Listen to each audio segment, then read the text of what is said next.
Hello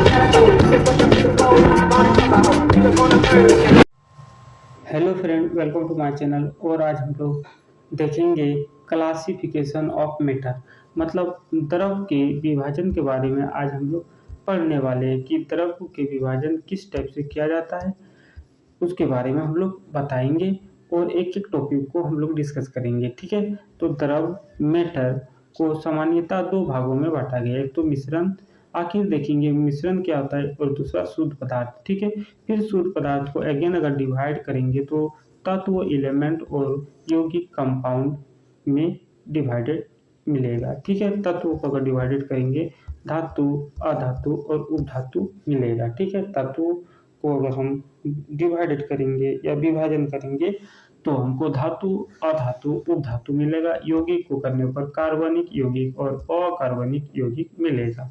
उसके बाद ये जो मिश्रण समांगी और विषमांगी, इन्हीं टॉपिकों पर हम लोग चर्चा करने वाले हैं, इसलिए वीडियो में अंत तक बने रहना है। सभी क्वेश्चन यहीं से होंगे, सभी क्वेश्चन यहीं से होंगे, यहीं से होंगे।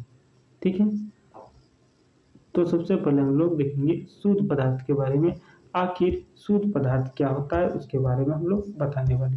किसी पदार्थ में या द्रव्य में मौजूद सभी कण समान रासायनिक प्रकृति के हो तो उसे उस द्रव को शुद्ध पदार्थ कहा जाता है। मतलब समान रासायनिक प्रकृति का हो, मतलब समान रासायनिक केमिकल जो नेचर का होगा, एक ही जैसा केमिकल नेचर का होगा, तो उसको हम लोग बोलेंगे शुद्ध पदार्थ। एक शुद्ध पदार्थ एक ही प्रकार के कणों से मिलकर बना है। याद रखना है, एक ही प्रकार के कण जो होगा, एक ही प्रकार के कण जो होगा उस पदार्थ में मिलेगा। जो मान लो एक चीज जो होगा कोई बना, जैसे कि हाइड्रोजन जो बना, तो हाइड्रोजन का जो कण होगा इस टाइप से सब होगा। मान लेते हैं इस टाइप का, मान लेते हैं हम समझाने के लिए बता रहे हैं, सभी कण इस टाइप का होगा। ठीक है, स्टार स्टार मान ले 3 कण से बना है तो तीनों कण एक ही जैसा होगा, तो हम बोलेंगे यह समान रासायनिक प्रकृति के हैं।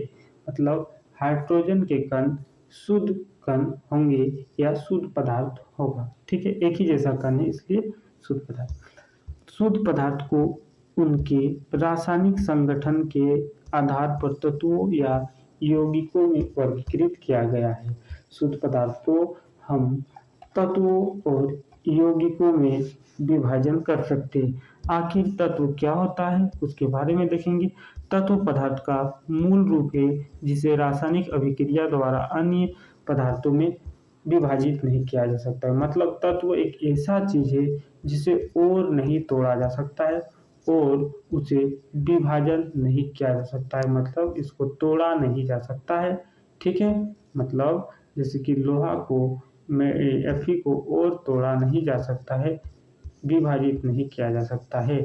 जैसे कि ऑक्सीजन, नाइट्रोजन, चांदी, कॉपर ये सभी तत्वों का एग्जाम्पल है। तत्वों को साधारणतः धातु, अधातु और उपधातु में वर्गीकृत किया गया। अब तत्वों का अगर हम डिवीजन देखेंगे तो धातु, अधातु और उपधातु में डिवाइडेड किया गया है। तो धातु क्या होता है उसके बारे में देखेंगे। धातु निम्नलिखित गुणधर्मों में सभी को कुछ प्रदर्शित करती है। ये ताप और विद्युत का चालक है। ठीक है, टेम्परेचर से आता है और मतलब धातु में कैरेंट पास होता है।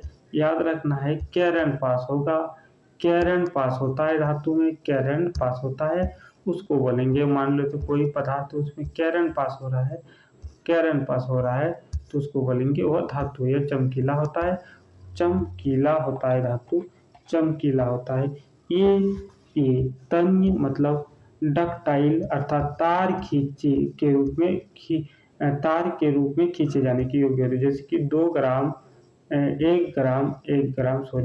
1 ग्राम सोना से 2 किलोमीटर तार खींची जाती है। ठीक है, तो तार खींचे जाने वाले गुण होते हैं। ठीक है, उसको तन्यता कहा जाता है। आघात वर्धनीय गुण पाया जाता है, मतलब पीटकर महीन चादर में डाले जाते हैं। मान लेते कोई एक इस टाइप का लोहा है, इसे हथौड़ी से पीटेंगे, इसको एक हथौड़ा ले लेंगे, पीट के बहुत पतली चादर, हम महीन चादर इसको बना देंगे तो इसको बोला जाता है आघात वर्धनीयता। इस हथौड़े के माध्यम से इस धातु को, मतलब सबसे ज़्यादा होता है चांदी में, याद रखना है, इस चांदी को हम पतली चादर बना देंगे, इस चांदी को पतली चादर बना देंगे, पतली चादर, तो उसको बोला जाता है आघात वर्धनीयता। यह प्रतिध्वनिक अर्थात चोट करने पर घंटी की ध्वनि उत्पन्न करने वाले हैं। जैसे कि अगर लोहा में एक हथौड़ा मारेंगे तो यहाँ पर क्या होगा, आवाज देगा, साउंड उत्पन्न करता है धातु में। अब देखेंगे एग्जाम्पल।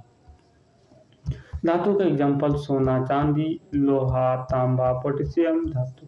ये जो होगा याद रखना है। उप धातु क्या आता है, नॉन मेटल। नॉन मेटल में क्या क्या गुण होते हैं, उन गुणों के बारे में हम लोग पढ़ने वाले हैं, जो कि आपके एग्जाम के लिए बहुत ही इंपॉर्टेंट। ये विभिन्न रंगों के होते हैं। ये ताप और विद्युत की सुचालक होता है, मतलब इससे कैरेंट पास नहीं होता, याद रखना है। कैरेंट पास नहीं होती, चमकीले, प्रतिध्वनिक, आघात वर्धनीय नहीं होते हैं, याद रखना है। इससे इससे कैरेंट पास नहीं होता है। उदाहरण में हो जाएगा hydrogen, oxygen, iodine, carbon, bromine, chlorine, ये सब जो होगा अधातु के उदाहरण होगा। आप देखेंगे उप धातु क्या होता है, उसके बारे में हम लोग बताने। कुछ तत्व धातु और अधातु के बीच गुणों को दर्शाते हैं, उन्हें उप धातु कहा जाए। उप धातु मतलब ये मेटल प्लस नॉन मेटल के दोनों का गुण होता है, नॉन मेटल दोनों का गुण होता है, उसी को मेटलॉइड या उप धातु कहा जाता है। ये दोनों का गुण रखता है, धातु और अधातु दोनों का गुण। तो सबसे इम्पोर्टेंट है बोरॉन, सिलिकॉन, जर्मेनियम, याद रखना है जर्मेनियम। पूछा जाता है कि उप धातु का उदाहरण बताइए, ठीक है। तो आज हम लोग देखे पदार्थ के विभाजन के बारे में। उसके बाद हम लोग नेक्स्ट वीडियो में इस सेगमेंट को आगे बढ़ाएंगे। अगर वीडियो अच्छा लगा है तो वीडियो को लाइक करना है, चैनल को सब्सक्राइब कर लेना है, ताकि आने वाले वीडियो आपके पास पहुंच जाए। Thank you for watching my video.